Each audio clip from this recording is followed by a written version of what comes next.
이건 이제 창세기 1부가 끝나고요 2부가 시작되었다는 겁니다. 창세기는요 크게 두 부분으로 나눌 수 있는데 1장에서 11장까지 12장에서 50장까지 나눌 수 있습니다. 1장에서 11장까지는요 전 인류의 역사입니다. 크게 네 사건이 있었죠. 뭐가 있었습니까? 창조, 타락, 홍수, 바벨탑 사건이 있었습니다. 그리고 12장부터 50장까지는요 이스라엘 족장의 역사 이야기가 나옵니다. 하나님의 선택받은, 하나님의 구속함을 받은 백성들이 대표자 4명으로 소개되어지는데요 바로 아브라함, 이삭, 야곱, 요셉이죠.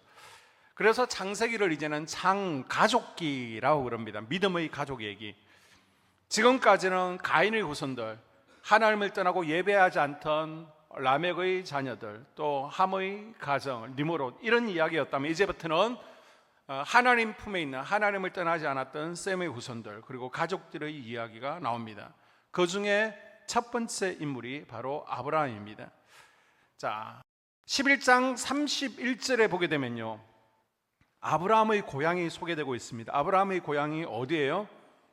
하란이 아닙니다. 저 메소포타미아 지역에 있는 도시 갈대아 우르라는 곳입니다. 지금으로 얘기하면 이라크 지역에 페르시아만에 있는 바그다드라는 곳인데요 니므롯이 바벨론 땅에 3개의 도시를 만들었잖아요. 그 가운데 에렉이라는 도시를 만들었다라고 그랬는데 바로 그곳이 갈대아 우르입니다. 이곳을 이제 수메르 문명, 수메르 지방이라고 그럽니다. 요즘 고고학이 발달되면서 고고학적 탐구를 해보니까요 아브라함 시대에 살던 집들이 나왔습니다. 그랬더니 벌써 그 시대에 2층 집이 있었습니다. 그리고 그 당시에 25만 명 정도가 살던 굉장히 큰 도시였습니다. 그리고 사람들이 많다 보니까 각종 신들을 섬기게 되는데 무려 아브라함 시대 이 갈대아 지역에는요 4,000개 이상의 우상들을 섬기고 있었습니다. 우상을 숭배하게 되면 각 우상들에게 사제들이 있습니다. 그리고 매춘부들이 있습니다. 사원에는요. 그래서 식후 후에는 함께 제사를 지냅니다. 밥을 먹고 나면 엄란한 이부 순수가 있었습니다. 그리고 아브라함의 아버지 데라도요 이곳에서 우상을 제조해서 만드는 우상 숭배자였습니다. 아브라함의 가정도요 아버지 데라가 열렬히 우상을 섬기고 살았죠. 그러다 보니까 자연스럽게 아브라함도요 하나님을 알고는 있었을 것입니다. 셈 족속이니까. 그러나 많은 신들 가운데 한 분 정도로 생각했을 수도 있습니다.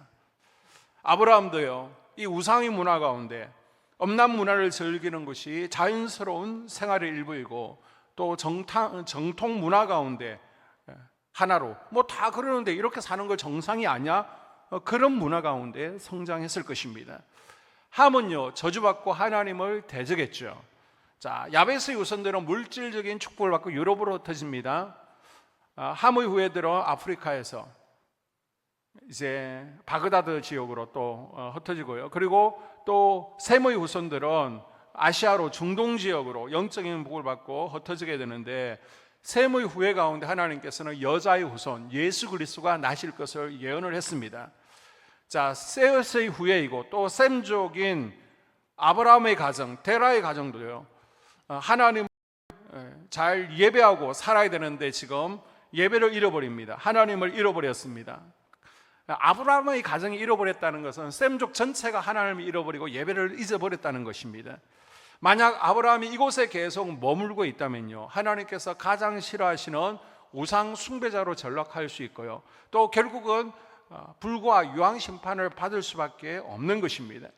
그래서 하나님께서는 아브라함을 쓰시기 전에 아브라함의 복을 주시기 전에요 먼저 우상 숭배가 만연한 이 고향, 가족을 떠날 것을 명령하십니다. 아멘. 자, 1절 다시 한번 읽어볼게요. 여호와께서 아브라함에게 이르시되 너는 너희 고향과 친척과 아버지의 집을 떠나 내가 네게 보여줄 땅으로 가라. 아멘. 직역하면요 내 땅, 네 사람, 네 가족, 네 아버지 우상 숭배자 다 떠나라는 것입니다. 이때 아브라함의 나이가 한 55살에서 70 정도 그 사이일 겁니다. 학자들마다 의견이 좀 다른데 성경에서 기록되는 언급되는 야살의 책을 보니까 이때 아브라함의 나이를 55세로 또 어떤 학자들은 60세라고 얘기도 합니다.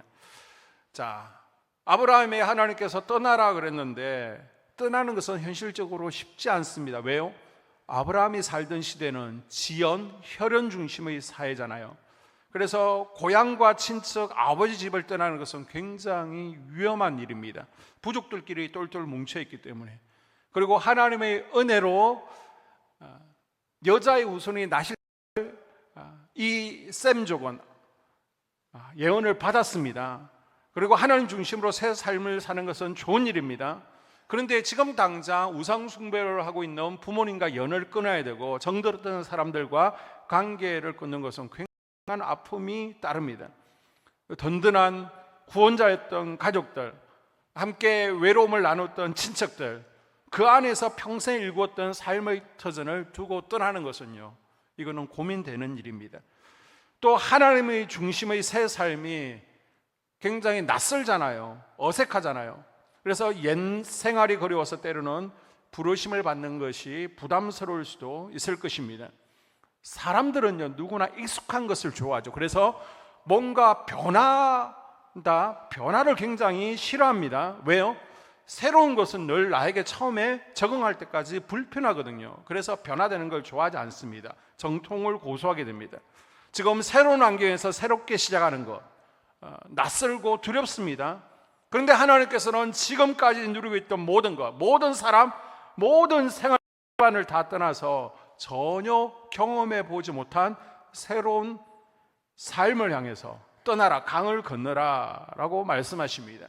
그럼 우리가 질문할 수 있잖아요. 아니, 하나님, 여기만 우상 숭배가 있습니까? 저 가나안 땅에도 우상들이 덕실 거린다는데 꼭 그쪽으로 가야 됩니까? 그렇습니다. 가나안 땅에도 어떤 우상이 있어요? 바알이 있습니다. 아세라가 있습니다. 각종 우상들이 있지만 왜 굳이 고향을 떠나서 가나안 땅으로 가야 됩니까? 만약 이곳에서 계속 우상을 섬긴다면 자기만 섬기는 것이 아니라 가족, 집안 전체가, 친척 전체가 우상을 섬기잖아요. 그래서 이것을 끊어내는 것이 쉽지가 않은 겁니다. 끊임없는 방해와 눌림이 있습니다. 반면 가나안 땅에도 우상은 있지만요, 그곳에는 일가 친척이 없습니다. 나만 결단하면, 나만 하나님을 잘 섬기기로 마음먹으면요, 얼마든지 하나님을 잘 섬기고 예배할 수 있습니다. 아멘. 그래서 아브라함을 따로 분리하는 겁니다. 아멘. 그래서 하나님께서는요, 데라와 셈족이 우상을 섬김으로 이제 바벨론 땅도 니므롯의 도시도 심판을 받아야 되는데, 이곳을 심판하시기 전에 택함 받은 데라의 가족들을 불러내서 강을 건너게 하십니다. 아멘. 자, 그러면 강을 건넌다는 것은 어떤 의미를 가지고 있습니까? 지도를 보시면요, 페르시아만 위로 티그리스 강과 유프라테스 강이 있습니다. 그리고 그 하류 쪽에 이 페르시아만 아래쪽으로 바그다드, 갈대아 우르가 위치하고 있거든요. 요즘은 뭐 강에 다리가 많으니까 강 이쪽, 강남, 강부, 갑천, 서구, 중구 별로 차이를 못 느끼지만은 그 당시에는요, 강이 딱 끼고 있으면 전혀 문화가 달라요.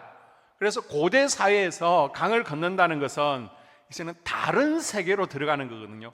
전혀 경험해 보지 못한 새로운 문화, 새 세상으로 들어가는 의미를 가지고 있습니다.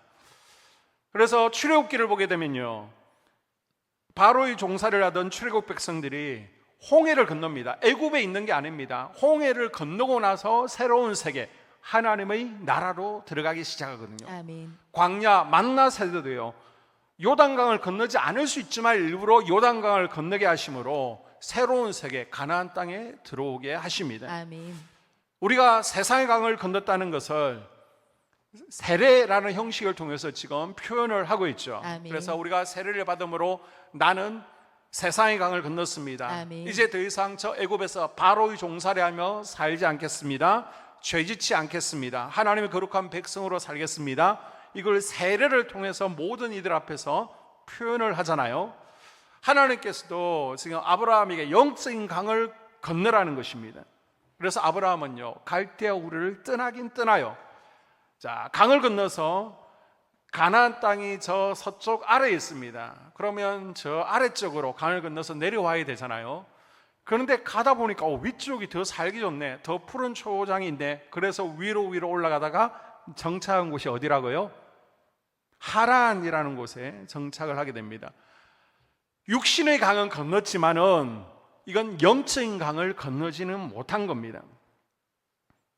아브라함은요, 가나안 땅이라는 하나님께서 예비하신 땅을 찾아서 가다가 여기가 너무 좋아. 육신의 강은 건넜지만 영적인 강은 건너지 못하고 어정쩡하게 이가 반만 건너게 된 것입니다. 이 하란도요, 그 당시 갈대아 우르에 못지않게 굉장히 큰 도시였습니다. 아니, 더 발달된 도시였습니다. 이곳은 교통의 요지거든요. 그래서 저 위쪽에서 옆에서 또 다른 곳으로 갈 때는 하란이라는 곳을 로타리처럼 지나가야 됩니다. 고대 문헌에 보게 되면 이 하란 도시에도 20만 명이 모여서 살았습니다. 딱 보니까 자식들 키울 너무 좋은 환경이죠. 요즘 말로 인프라가 너무 잘 되어 있습니다. 그리고 이곳에서 생활하는데 아브라함이요, 대박을 치는 겁니다. 장사를 했는데 장사가 잘 되어져요. 그래서 땅도 많고 거느리는 짐승도 사람도 많습니다. 사람들의 존경과 인정을 받습니다. 이곳에서는 전혀 부족함이 없이 풍족하게 만족하며 삶을 살고 있습니다. 우리 중에도 그런 분이 있을 겁니다. 하나님께서는 육신의 강뿐만 아니라 영적인 강까지 건너라고 하시는데 지금 교회 왔으니까 나는 강을 건넜겠지라고 생각하는데요. 아니요. 여러분, 강을 건너셨습니까? 육신의 강은 건넜지만 영적인 강을 건너지 못하는 분들도 있습니다. 그리고 또 다른 영적인 강이 내 앞을 가로막고 있는데 주저하고 있을 수도 있습니다. 하나님은요, 에스겔에게 환상을 통해서 우리가 더 은혜의 강으로 한 발짝 한 발짝 더 원하시는데 이 한 발짝이 낯설고 무서운 겁니다. 그래서 내딛지 못하는 경우가 있습니다. 그리고 지금까지 내가 누리던 혜택이 있습니다. 내가 가지고 있던 자격이 있습니다. 이런 모든 인간관계까지도 버리고 하나님께서 이끄시는 곳으로 더 깊이 강을 건넌다는 것은 이건 두려운 것입니다. 많은 사람들이 성도들이 강을 건너는 것에 실패하는 이유는요, 어린아이가 되지 않으려기 때문입니다. 물어보지를 않으려고 하고요. 왜요? 나는 알 만큼 알고 있고 가질 만큼 가졌다고 생각하기 때문입니다. 그런데 어린아이는요, 모든 것을 의지하고 물어봐야 되잖아요. 아브라함이 하란을 떠나지 않는 이상 더 이상 하나님 앞에 물어볼 게 없는 겁니다. 하나님과 교제를 가질 필요가 없습니다. 하란에서는요, 이미 인정받은 사람이었고 알 만큼 아는 사람이었습니다. 그러나 이제 하란을 떠나는 순간 아브라함은요, 어린아이가 되는 겁니다. 처음부터 다시 시작해야 되는데 낯설잖아요. 두렵잖아요. 그래서 무서워하면서 두려워하면서 발을 내딛지 못합니다. 자, 하나님께서 20년 만에, 아니 5년 만에 아브라함에게 찾아오시는데 말씀을 통해 찾아오십니다. 그리고 진짜 강을 건너야 돼. 너 육신의 강이 아니라 영적 강을 건너야 돼 라고 말씀하십니다. 자, 그러면 1절을 보게 되면요, 하나님의 부르심이 있었던 장소가 갈대아 우르입니까? 하란 땅입니까? 지금 아브라함이 75세입니다. 하나님께서 오셨습니다. 그리고 말씀하세요. 그럼 이곳이 하란이에요? 갈대아 우르예요? 헷갈리시죠? 사도행전을 보게 되면 7장에 스데반 집사가 이것에 대해서 이렇게 설명하고 있습니다. 스데반이 이르되 여러분 부형들이여 들으소서. 우리 조상 아브라함이 하란에 있기 전 메소보다미아에 있을 때에 영광의 하나님이 그에게 보여 이르시되 내 고향과 친척을 떠나 내가 네게 보일 땅으로 가라 하시니 아브라함이 갈대아 사람의 땅을 떠나 하란에 거하다가 그의 아버지가 죽음에 하나님이 그를 거기서 너희 지금 사는 이 땅으로 옮기셨느니라. 아멘. 자, 하나님께서 아브라함을 강을 건너라고 부르신 첫 장소는 어디라고요? 이전에 갈대아 우르에서 부르셨습니다. 아멘. 그런데 지금 하란에서 다시 부르시는 겁니다. 그러니까 정리하면요, 하나님께서 아브라함을 몇 번 부르셨다? 2번 부르셨습니다. 처음에는 갈대아 우르에 있을 때에, 그리고 하란에 와서 안주하고 있습니다. 그러니까 다시 부르실 때가 성경은 정확하게 75세라고 기록하고 있습니다. 아멘. 자, 아브라함이 하나님의 약속을 믿고 지금 하란에서 떠나기에는요, 3가지 장애물이 있습니다. 그게 뭐예요? 첫째는 아브라함의 나이죠. 하란을 떠날 때의 나이가 지금 75세입니다. 야, 내가 예전처럼 나이가 55세만 되었으면, 젊었으면 좋았겠지만은 이미 많은 시간을 허비하고 지금 나이가 이미 되어버렸네. 내가 지금 이 나이에 어딜 가? 은퇴할 나이인데 내가 뭘 할 수 있겠어? 아무리 생각해봐도요, 새로운 인생을 시작하기에는 다소 늦은 나이로 생각되어집니다. 그런데 성경은요, 나이는 숫자에 불과하며 하나님께서 쓰시는 데는 전혀 장애물이 될 수 없다라는 사실을 누누이 강조하고 있습니다. 아멘. 나이는 문제되지 않는 겁니다. 지금이라도 결단하기에는 늦지가 않습니다. 아멘. 자, 두 번째 걸리는 게 뭐예요? 돈입니다. 돈. 아브라함을 덩키 카라반이라고 그럽니다. 이 카라반은 낙타상의를 얘기하는데, 이 덩키, 당나귀가 붙어 있는 것은 그때는 아직 낙타가 메인이 아니었습니다. 주 교통수단이 아니었기 때문에 당나귀에다가 많은 짐을 싣고 물건을 사고 파는 그러한 당나귀를 통해서 장사하는 장사치였습니다. 자, 하란은요, 교통의 요지잖아요. 장사가 잘 되는 겁니다. 지금까지 돈에 미쳐서 돈을 잘 벌었는데 그만 사업을 접으라고 하나님께서 말씀하시네요. 고민되어집니다. 자, 세 번째는요, 가나안 땅은 비어있는 땅이 아니라 이미 가나안 원주민들이 살고 있는 곳입니다. 아브라함이 도착했던 세겜 땅, 그리고 베델, 헤브론, 이 가나안 사람들은요, 물론 외부 사람들에 대해서 그렇게 적대적이지는 않아요.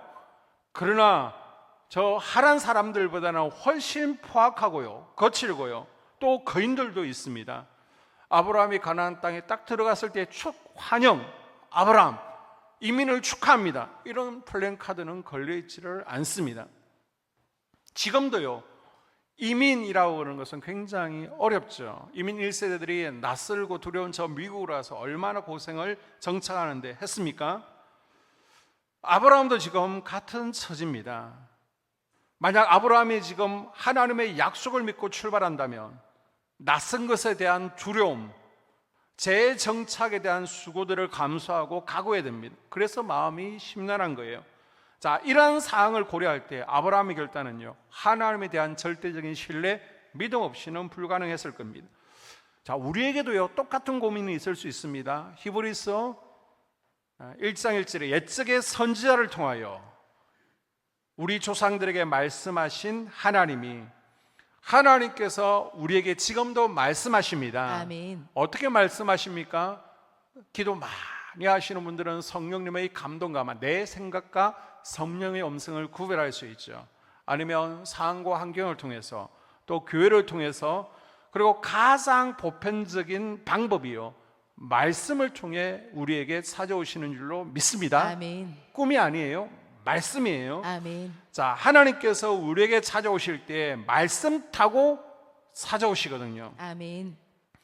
지금 내가 기도하고 고민하고 있습니다. 그런데 하나님께서 정말 내가 기도하고 있는 나에게 딱 맞는 말씀을 주셨어. 하나님께서 나에게 말씀으로 찾아오셨구나, 그걸 느꼈어요.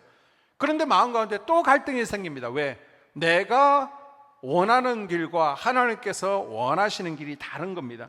하나님께서 분명 내게 찾아오셔서 어떤 말씀을 주셨는데 이게 내 생각과 다른 거예요. 그런데 하나님은 자꾸만 가라, 강을 건너라 라고 말씀하십니다. 자, 이런 하나님의 요구에 내 생각과 다른데 아브라함이 어떻게 합니까? 내가 원하는 길이 아니라 하나님이 원하시는 길을 가기로 결단해요. 자, 5절 아브라함은요, 아내와 조카 롯, 그리고 상당한 재산, 종과 함께 마침내 가나안 땅에 들어가게 됩니다. 아멘. 자, 4절 5절을 볼까요? 이에 아브라함이 여호와의 말씀을 따라갔고 롯도 그와 함께 갔으며 아브라함이 하란을 떠날 때에 75세였더라. 아브라함이 그의 아내 사레와 조카 롯과 하란에서 모은 모든 소유와 얻은 사람들을 이끌고 가나안 땅으로 가려고 떠나서 마침내 가나안 땅에 들어갔더라. 아멘. 하나님께서 진작부터 데라와 아브라함에게 강을 건너서 가나안 땅으로 가라고 했는데 지금 5년에서 20년 미적됩니다. 그리고 결국 강을 건넙니다. 그래서 14장 18절에 보게 되면요, 아브라함을 이제 별명을 줘요. 히브리인. 그리고 아브라함의 후손들에게도 저 사람은 히브리인이다 라고 얘기합니다. 이 히브리라는 뜻이 뭐예요? 강을 건너온 사람이라는 뜻을 가지고 있습니다. 아멘. 그만큼 강을 건너는 것은 아브라함에게 굉장한 영적 의미를 가지고 있는 것입니다. 아멘. 아브라함이 강을 건너기로 결정합니다. 영적인 강이죠. 이때 주변 사람들이 입니다. 야, 지금 이곳에서 장사해서 잘 먹고 잘 살고 있는데 돈 많이 벌고 있는데 뭐가 지금 아쉬운 것이 있냐? 가나안 땅 간다고 뭐 부동산 값이 땅값이 올라가냐? 그냥 여기서 살아. 뭐 소문 들으니까 그곳에는 아주 성격도 나쁘다는데 거인들이 산다는데 왜 이 좋은 것을 두고 굳이 떠나야 되느냐? 모든 사람들이 비웃고요, 손가락질합니다. 그러나 그것을 뒤로 하고 아브라함은 떠납니다. 아멘. 왜요? 하나님께서 말씀하시니까 말씀을 쫓아서. 아멘. 4절 보니까요, 아브라함이 여호와의 말씀을 따랐다. 아멘. 사람들 말이 아니라 하나님의 말씀을 쫓아 따라갑니다. 아멘. 여러분, 신앙은요, 성경을 공부하는 것이 아니라 하나님 말씀을 듣고 따라가는 것인 줄 믿습니다. 아멘. 신앙은요, 우리 머리로 간직하는 것이 아니라 우리 손과 발로 반응해야 되는 것이에요. 아멘. 자, 히브리서 11장 8절에 보게 되면 믿음으로 아브라함은 부르심을 받았을 때 순종했다. 아멘. 어디를 가야 될지 모르지만은 나아갔다라고 전하고 있습니다. 아멘. 아브라함은 머리로 계산하지 않아요. 그냥 다 내려놓고 하나님께 다 내어드리고 떠납니다. 순종합니다.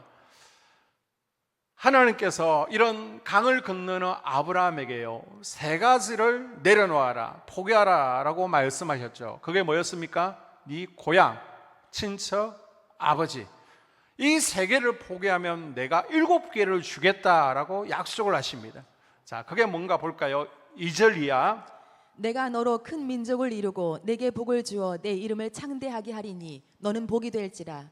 너를 축복하는 자에게는 내가 복을 내리고 너를 저주하는 자에게는 내가 저주하리니 땅의 모든 족속이 너로 말미암아 복을 얻을 것이라 하신지라. 아멘. 아멘. 자, 이 7가지 복을 크게 나누면요, 개인적인 복이 있습니다. 4가지. 그리고 공적인 복 4가지가 있습니다. 이 공적인 복 4가지는 큰 민족을 이루고 땅을 주고 또 천하 만민이 너를 통해서 복을 받게 될 것이라는 것인데요. 자, 이 부분에 대해서는 우리가 수요일 날 구속사 시리즈를 할 겁니다. 그때 자세히 다루고요. 자, 7가지 복을 간단하게 살펴보면 7가지 복이 무엇입니까? 자, 첫 번째 2절에 보게 되면 큰 민족을 이루겠다라고 아멘. 약속하시죠. 네가 고향을 포기해? 그러면 대신 큰 민족을 이루게 해줄게. 아멘. 여러분, 민족을 이루기 위해서는 뭐가 필요해요? 땅이 필요하잖아요. 그 땅도 내가 살 자그마한 땅이 아닙니다. 큰 민족을 위해서는 어마어마한 땅이 필요하잖아요. 이 자그마한 고향 포기하며 어마어마한 땅을 주시겠다라고 약속하십니다. 아멘. 그런데 사실 아브라함에게는요, 이 땅보다 더 지금 절실한 게 있습니다. 그게 뭐예요? 자식이에요. 자식. 아들이 없잖아요. 아브라함의 나이 75세입니다. 아내 사라는 정말 예뻤어요. 그런데 아이를 낳지 못합니다. 의학적으로 아이를 낳을 수 없는 나이입니다. 이 고대 사회에서 아이를 낳지 못한다는 것은 저주받은 것이거든요. 그래서 아브라함은 이렇게 생각했을 겁니다. 야, 내가 하나님의 부르시에 바로 응답하지 못해서 내가 이렇게 벌을 받고 있는 것일까? 내가 강을 건너지 못해서 그런 걸까? 이런저런 생각들이 참 많이 있습니다. 그래서 히브리서 11장 12절에 보게 되면 이런 아브라함을 죽은 자와 같은 한 사람이었다라고 표현하고 있습니다. 자식이 없으니까 인생이 나쁜 겁니다. 소망이 없는 것입니다. 그나마 신랄 같은 소망이라는 것은 형이 하란인데 자식을 하나 낳고 죽습니다. 그 자식이 누구예요? 롯입니다.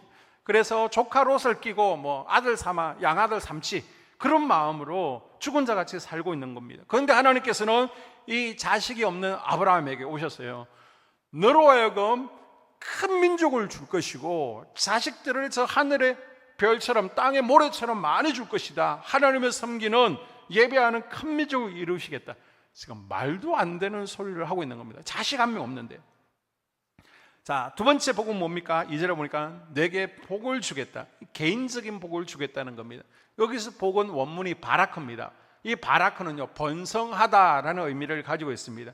하나님께서 아브라함의 삶의 모든 영역에 개입하셔서 자식이든 물질이든 짐승이든 모든 것들을 번성케 하시고요, 잘되게 해주시겠다라고 약속하십니다. 아멘. 자, 세 번째 복도 2절에 나옵니다. 이름을 창대하게 해주시겠다는 겁니다. 아브라함의 영향력이 그 시대만 아니라 그 후대에도 장소를 초월해서 두루두루 퍼질 것이라는 말씀입니다. 아멘. 바벨탑을 쌓았던 니무롯과 그 백성들은 내 이름을 위해서 하나님을 대적했잖아요. 그런데 하나님께서는 아브라함에게 순종만 잘하면 강만 건너면 내가 알아서 너로 유명하게 해줄게. 네가 스스로 높아지려고 이름 내려고 발부둥치지 않아도 내가 높여줄게 라고 말씀하십니다. 아멘. 그리고 이어서 2절에요. 복의 권원이 되게 해주시겠다라고 약속하시죠. 이건요, 다른 사람들에게 하나님의 복이 흘러가는 통로가 될 것이라는 겁니다. 아멘. 그래서 현대인의 성경을 보게 되면 이 구절을요, 너는 다른 사람에게 복을 끼치는 자가 될 것이다, 이렇게 번역을 했습니다. 아멘. 내가 개인적으로 번영의 복을 누릴 뿐만 아니라 주변 사람들에게 이제는 나누어주고 흘러 보내는 자가 될 것이라는 것입니다. 정말 옆에 있던 조카 롯이요, 덩달아 흘러 들어오는 복을 받지 않습니까? 아멘.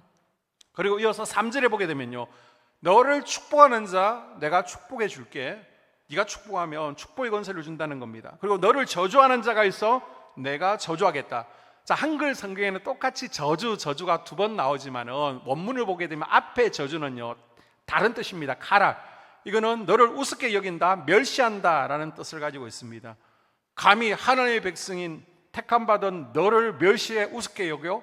그럼 내가 그 사람을 저주할 거야 라고 말씀하십니다. 아멘. 그리고 6번째, 땅의 모든 족속이 너를 통해 복을 받을 것이라는 것입니다. 하나님께서 아브라함을 통해서 이제 새 나라를 만드시겠다는 거죠. 저 바벨 이모로서의 세상을 다 없애버리고, 그래서 셋의 후예 가운데 셈족을 택하시고요, 또 메시아가 나서 인류를 구원하실 거라고 말씀하셨는데, 그런데 우상 숭배자 데라의 아들 아브라함을 하나님께서 택하셨어요. 아멘. 아브라함을 통해서 천하 만민이 예수 그리스도를 통해서 여자의 후손을 통해서 복을 받게 하시겠다라고 말씀하고 있습니다. 아멘. 그리고 마지막 7번째, 가나안 땅을 내 자손에게 줄 것이라는 겁니다. 지금 아브라함 자손들에게, 손주에게 바로 줄 것이라는 것이 아니라 예수 그리스도가 오실 때까지 계속해서 이 가나안 땅을 주시겠다라고 말씀하고 있습니다. 아멘.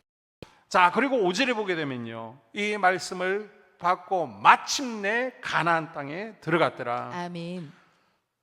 주변에서 비웃고 손가락질했죠. 그런데 이 모든 비웃음을 뒤로하고 결단하고 가나안 땅에 들어가게 됩니다. 아멘. 자, 가나안 땅에 들어간 아브라함의 모습을 보니까 인생 가운데 두 가지 특징이 있습니다. 그 첫째는요, 가는 데마다 제단을 쌓고 예배를 드리고 있네요. 아멘. 노아가 방주에서 나와서 제일 먼저 했던 게 예배 드린 거죠.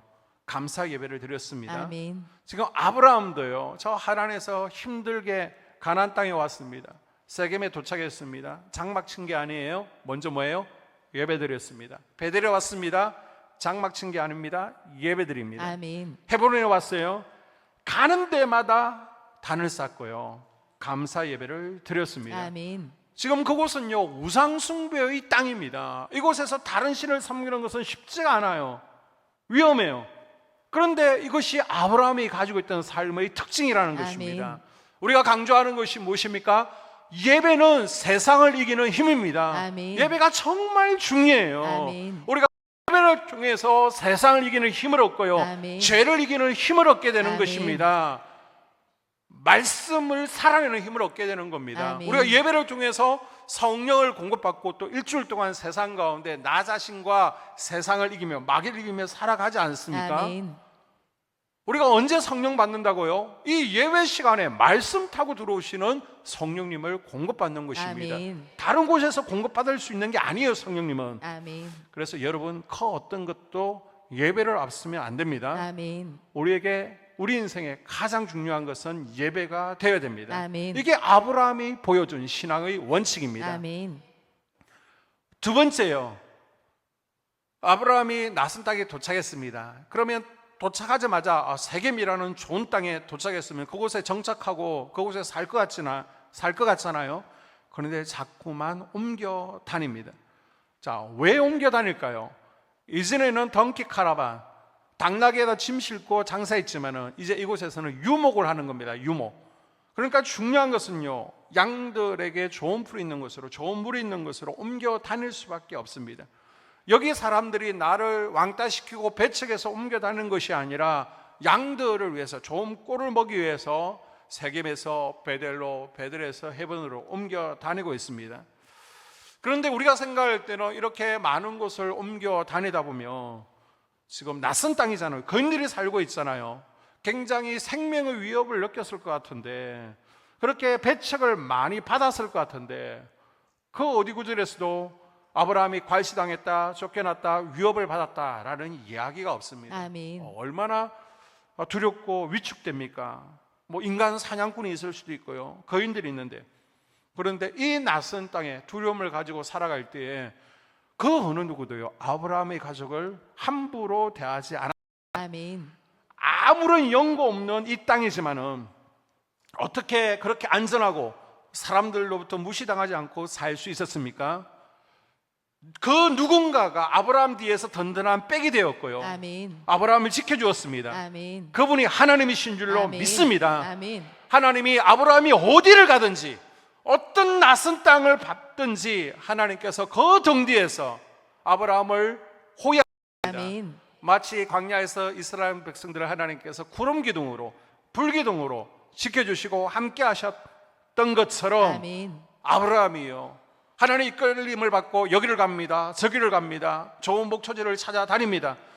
하나님께서 아브라함을 지켜주시고요, 아멘. 함께 하셨더라는 것입니다. 아멘. 그래서 아무도 그를 위협하거나 무시할 수 없었습니다. 아멘.